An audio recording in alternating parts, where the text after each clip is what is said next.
Y ya estamos con Lucía Pérez Chavenó, ella es directora ejecutiva de Amnistía Internacional. Estaremos hablando de varios temas que competen a nuestro país, vinculados obviamente a los derechos humanos, también centrándonos un poco en lo que tiene que ver con la violencia basada en género. Gracias por acompañarnos. No, muchas gracias a ustedes por la invitación, un gusto estar aquí. Hablemos en primera instancia para la gente que está del otro lado y de repente no tiene tan claro cómo es que trabaja Amnistía Internacional, desde hace cuánto que están instalados en Uruguay, cómo es su forma de trabajar y cuáles son los principales temas que están abordando hoy en día. Bien, bueno, Amnistía Internacional es una organización de derechos humanos que promueve y defiende los derechos humanos. Está hace 60 años en el mundo y 36 aquí en nuestro país. Y bueno, nuestra tarea es justamente colocar los principales temas de derechos humanos con este principio de la independencia de los gobiernos, la independencia de las empresas, de las diferentes líneas de pensamiento. Y justamente en nuestro país, bueno, está asociado también a la lucha contra la impunidad de los crímenes del pasado reciente. Eso es un poco lo que motiva la agenda a nivel local. Sobre todo, Uruguay fue el primer caso país que se trabajó bajo el principio de solidaridad internacional, que es el que rige nuestro movimiento, justamente, ¿no? Pensar en esto de las injusticias y en una parte del mundo activan todo el movimiento que significa Amnistía Internacional. Y bueno, y a lo largo de su historia y de su trayectoria en nuestro país ha ido incorporando otras temáticas también en la agenda como esta que mencionaban. Sí, esta que obviamente que está en auge en este momento, venimos obviamente de lo que fue el Día Internacional de la Mujer con una marcha multitudinaria, porque la violencia basada en género es un problema que atraviesa la sociedad como otras tantas y que me imagino tiene consecuencias en muchas áreas que ustedes ven con preocupación, ¿no? Sí, totalmente. De hecho, Amnistía Internacional, nosotros en Uruguay hacemos un capítulo ampliado sobre nuestro país todos los años. Estamos próximos a lanzar el informe ahora el 29 de marzo. Y uno de los temas que venimos monitoreando y denunciando sistemáticamente en nuestros informes tiene que ver con las desigualdades de género y en particular con la violencia de género, con una de sus expresiones más críticas que tiene que ver con los femicidios, ¿no? Pero como comentábamos fuera de cámara también, esto es un problema bien complejo que tiene que ver con las relaciones que se establecen en una sociedad y las formas no solamente jurídicas, sino también culturales, ¿no? De la vida cotidiana y los distintos ámbitos en los que se expresa esa violencia, ¿no? Donde el caso más extremo obviamente es el que termina con la vida de una mujer por motivos de género, pero que sin duda podemos rastrear múltiples violencias que tienen que ver con lo económico, con el acceso al trabajo, con la inequidad también en la distribución de las responsabilidades de cuidado, también la feminización de la pobreza. Es decir, hay una serie de elementos que nos permiten mirar las relaciones de género con preocupación y entender que existen desigualdades y que deben ser atendidas, ¿no? Y que esto tiene que ser mirado de un paraguas de derechos humanos y que se tienen que generar acciones para revertir esa situación, ¿no? En diferentes dimensiones. También conversamos de esto de los marcos normativos. Uruguay es un país que se caracteriza por haber avanzado, ¿no? Si miramos los últimos años, realmente se han dado pasos en materia jurídica importantes que ayudan a fortalecer esta línea de trabajo hacia la igualdad de género, pero eso es una dimensión del trabajo, es decir, la normativa es muy importante, es una condición necesaria, pero después hay una distancia entre la aprobación de esa norma y la implementación, que en definitiva es lo que cambia la realidad de las mujeres todos los días, ¿no? Entonces, no solamente me refiero a la ley de violencia basada en género, sino una serie de normativas que también contribuyen en ese sentido, que tienen que ver con también la salud sexual y reproductiva, con la interrupción voluntaria del embarazo. Es decir, hay que mirar como las diferentes aristas que tiene este problema y que, bueno, sin duda ayer fue un día muy importante donde eso cobra materialidad en la calle y también simbolismo, pero que es una lucha de todos los días, ¿no? Totalmente. Sé que han estado trabajando también en el tema del embarazo adolescente, en el tema del abuso infantil dentro de lo que es el seno familiar. Hoy, lamentablemente, también nos enteramos de un parricidio, es decir, una chica de 15 años que termina matando a su padre que había sido denunciado por violencia en su casa, no sabemos si de género o doméstica. Entonces, es como para pensar que por allí también hay mucho para trabajar, ¿no? Sí, y también en nuestro país ha sido un tema de agenda reciente, ¿no? Todo lo que tiene que ver con la violencia sexual y específicamente la violencia sexual hacia las niñas, niños y adolescentes. Desde Amnistía Internacional llevamos adelante una campaña que es Niñas No Madres, que presentamos un nuevo informe actualizado el año pasado, justamente denunciando con mucha preocupación los casos de embarazos en niñas y adolescentes menores de 15 años, un poco también diferenciándolo del embarazo adolescente, que lo podemos rastrear en mayores de 15 años, pero que claramente hay una diferencia en la experiencia vital de atravesar un embarazo, tener 12 años, 13 años, ¿no? A 15, 16 es totalmente distinto y allí aparecen varios elementos que son críticos y que obviamente afectan la trayectoria vital de esa niña en otros aspectos, no solamente en lo físico, en lo que tiene que ver más con la salud física, sino también la salud mental, la emocional, su trayectoria educativa y posteriormente laboral, ¿no? Entonces en Uruguay allí tenemos problemas persistentes. ¿Tienen cifras que no están actualizadas al día de hoy? Tenemos cifras del año pasado, de 2020, sí, que se produjeron 60 nacimientos en productos de embarazos en niñas menores de 15 años, pero que también hay que mirar qué pasa con las interrupciones voluntarias en esas franjas etarias también, ¿no? Si nosotros miramos 2020 y 2019, vemos una reducción, se redujeron los nacimientos productos de embarazos en niñas menores de 15 años, pero aumentan las interrupciones voluntarias, ¿no? En esa misma franja. Entonces, claro, es esto de mirar todas las aristas del asunto, porque en realidad lo que nosotros identificamos en este documento, en esta investigación, es que esas situaciones, en su gran mayoría, más del 80%, son embarazos no intencionales. Y además, si cruzamos también con los datos del CIPIAB, hay una proporción importante de esos embarazos que son también productos de abusos sexuales, ¿no? que se dan en su mayoría con niñas, también hay abusos, por supuesto, en niños. Y sobre todo, una gran mayoría de esos abusos se dan en el seno familiar o vinculados a conocidos, ¿no? Más del 60%. Entonces estamos hablando de que el embarazo en estos casos es como el fenómeno que observamos, que tomamos para problematizar una situación que es mucho más aguda, que viene de atrás y que tiene dimensiones distintas, con terribles consecuencias, ¿no? Para la vida de estas niñas. Te quería hacer dos preguntas. Una, ¿cómo está Uruguay a nivel regional en comparación con otros países? Y bueno, arrancamos por ahí. Bien.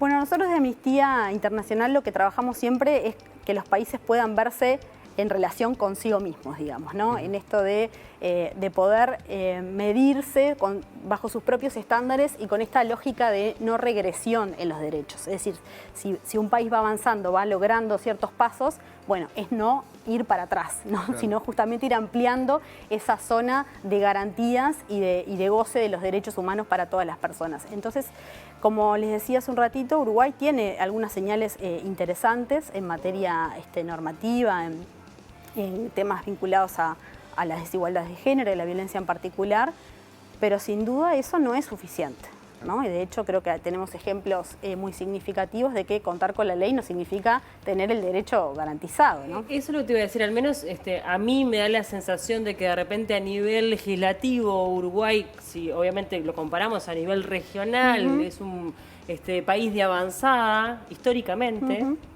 y recientemente también, pero el impacto en la sociedad no se da. Y allí es donde me imagino que ustedes deben estar trabajando en cómo hacemos para que la sociedad entienda que esto tiene que transformarse desde lo cotidiano, desde el día a día, ¿no? Porque en definitiva allí es donde se juega el partido. Exactamente, es ahí totalmente y es el desvelo. Y justamente de organizaciones como Amnistía, nosotros además integramos una articulación de organizaciones que es la Intersocial Feminista, también que bueno, bajo cuya proclama nos manifestamos también ayer, esto de juntas en todos los espacios contra todas las opresiones, y claramente hay una dimensión de la sensibilidad, de la cotidianeidad, que es muy importante. Que el contar con una ley, el contar con una acción, incluso con una política pública, no necesariamente es suficiente para transformar la forma en la que atravesamos con una desigualdad y nos enfrentamos a ella. Creo que un ejemplo muy claro de esto, muy elocuente, tiene que ver con el proceso que ha hecho el país, así como lo han hecho otros países, en relación con la violencia de género. Si nosotros pensamos hace 20 años, ¿no? Incluso en la prensa, cómo se trabajaba el tema, esto de los crímenes pasionales, ¿no? Eso también ha ido modificando y yo creo que allí los hasta en medios... un momento a nivel legislativo tenía hasta un atenuante, que era de no creer. Exacto. Y no hace tanto, estamos hablando de hace, no sé, 20, 30 años atrás. Exacto, por eso si trazamos como una línea de tiempo, eso también es producto...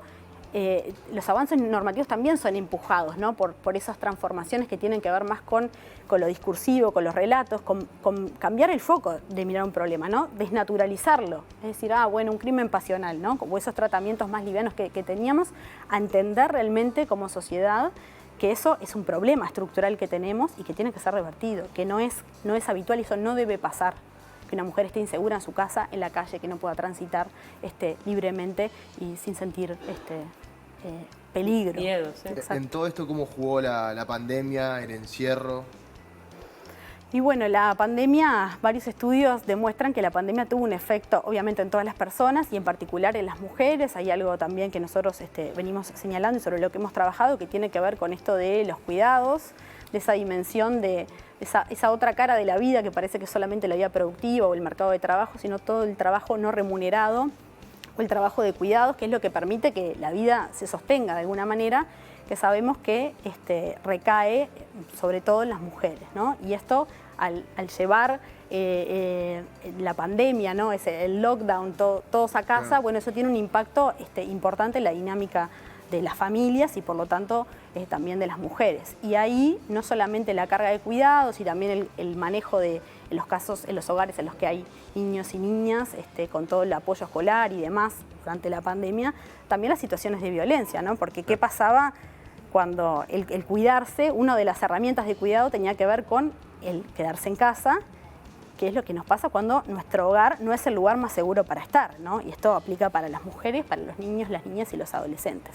Entonces allí se ven en las cifras también un incremento en las denuncias y también una red interesante, más de corte social también de apoyo a esas situaciones, ¿no? de redes de vecinas y demás, ayudando también a determinadas situaciones problemáticas y de violencia directa. Me parece interesante eso también que mencionaste, el tema de vincular a la mujer con la pobreza, está muy vinculado también con todos los cuidados, ¿no? que recaen en la mujer y que a veces eso le impide o terminar los estudios o insertarse en el mercado laboral, y cómo eso también de alguna forma, si lo miramos desde un lugar muy frío, impacta también en la economía del país, en la productividad, ¿no? O sea, una cosa está enlazada con la otra, tiene que ver con derechos humanos, pero también tiene que ver con desarrollo económico, productivo, y los cuidados hoy por hoy, si bien está ese discurso, siguen recayendo casi en su totalidad en la mujer.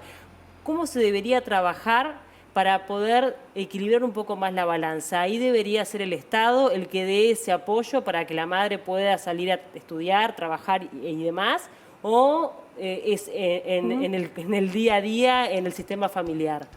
Bueno, ahí justamente se habla de corresponsabilidad en esto de que sostener la vida, ¿no? La crianza, como tú decías, ¿no? Hay un tema demográfico también en esto de los cuidados, ¿no? Que son niños y niñas que nnacen, que deben ser atendidos, cuidados, alimentados. Adultos mayores, personas con discapacidad.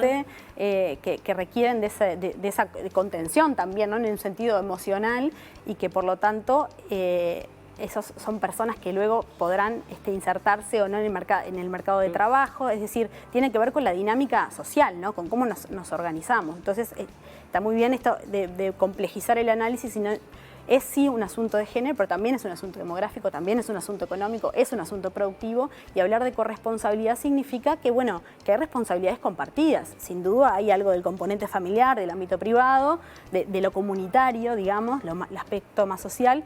También el Estado tiene responsabilidad allí en regular esto y también el mercado, ¿no? En este caso también se espera que desarrollando algunas políticas que promuevan la corresponsabilidad entre varones y mujeres o muchos ejemplos de empresas que también van desarrollando iniciativas o acciones que promueven, por ejemplo, exactamente, apoyos económicos también puntuales para poder, bueno, pagar una persona, un jardín, un centro educativo, ¿no? Una propuesta que ayude también a que, bueno, se pueda compensar o equilibrar en esa, digamos, tensión que existe permanente entre el mundo productivo y el mundo reproductivo, que en definitiva son también dos caras de la misma moneda. Entonces, cuando hablamos de corresponsabilidad, significa de cómo estamos pensando esto, ¿no? La inserción en el mundo privado, pero también cómo tomamos esto como un asunto público, es decir, cómo nos pensamos como sociedad que vamos a equilibrar este asunto de los cuidados y del trabajo no remunerado, que en definitiva tiene que ver con cómo se desarrolla. ¿Y desde Amnistía ustedes consideran que hay voluntad política para trabajar en esto? ¿O de repente estamos en un momento en donde, a ver, nos pasó la ola de la pandemia, ahora viene el tema del conflicto internacional y como que nunca están ni los recursos ni el tiempo para poder atender este tipo de situaciones que también se desbordan, ¿no? Bueno, sin duda contar con un sistema nacional integrado de cuidados es un punto muy importante. Uruguay es considerado también un país de vanguardia también en ese sentido. Eso es una dimensión clave a tener en cuenta.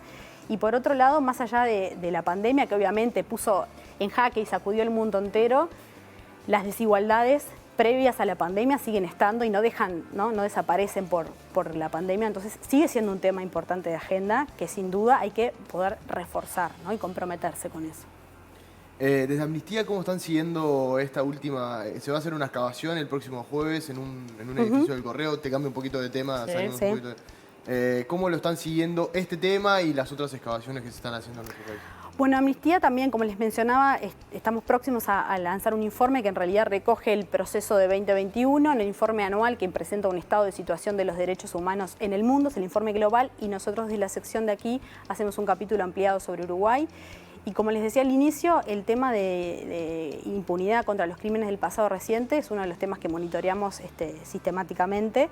Y informe tras informe vamos dando cuenta de los avances. Justamente el año pasado hubo algunos avances en materia de procesamientos a personas vinculadas a crímenes de lesa humanidad. Y bueno, para el tiempo que ha pasado, Amnistía sigue insistiendo que eso es una deuda estructural, persistente. Lo hemos dicho nosotros, lo ha dicho la Corte Interamericana, digamos. Es un tema que sigue siendo una deuda. Sigue siendo una deuda y todos los avances que se hagan en ese sentido, que se pueda proceder ahora que lo está también llevando adelante la Institución Nacional de Derechos Humanos, impulsamos a que esto siga profundizándose para que pueda haber justicia. Y el proyecto, perdón, Paula, de Domingo Arena de darle prisión domiciliaria a los mayores de 65 años, ¿cómo lo ven ustedes? Bueno, ahí también relatores especiales de Naciones Unidas se han pronunciado. Ahí hay claras indicaciones en cuanto a los estándares internacionales de derechos humanos en lo que tienen que ver con crímenes de lesa humanidad, y ahí las pautas son muy claras en cuanto a las amnistías para los casos de crímenes de lesa humanidad, ¿no? En ese sentido, el derecho internacional es claro. Y por otro lado también lo que hemos identificado como la argumentación tiene que ver, está muy asociado al contexto de la pandemia, ¿no? En términos técnicos parece que hay algunas, algunas cosas que no coinciden tanto porque no fue en el peor momento de la pandemia, y esto implicaría, digamos, es como mirar un aspecto muy chiquitito de un problema muy grande que tenemos también persistente, que es el sistema penitenciario. Entonces, en ese sentido, creo que hay que abordarlo seriamente todo el asunto del sistema penitenciario y las condiciones de las personas privadas de libertad. Esto es un tema que nosotros venimos señalando, también lo hace el comisionado parlamentario, digamos, tenemos un problema grave en Uruguay, y no es de ahora, ¿no? Hace tiempo que lo tenemos y va empeorando. Y esto, si seguimos así, va a ser todavía peor. Entonces creo que eso amerita una discusión no puntual por estos casos, sino una discusión más profunda. Totalmente. Bueno, la verdad que nos quedamos sin tiempo. Hoy queríamos centrarnos más que nada en el tema de la violencia basada en género, por el contexto en el que estamos, porque ayer fue el Día Internacional de la Mujer, pero nos gustaría de repente más adelante, si lo podemos coordinar, ahondar en todo este tema del sistema penitenciario en Uruguay, que sabemos que tenemos un gran debe, también tocar los temas internacionales que nos están afectando como humanidad y cuál es la posición de Amnistía. Entonces, hay varios temas que nos quedan pendientes, pero no nos dio el tiempo hoy para abordarlos, capaz que en un segundo encuentro lo podemos hacer. Con mucho gusto. Muchísimas gracias por acompañarnos en el nivel. Gracias a ustedes. Un gusto recibirte. Un placer.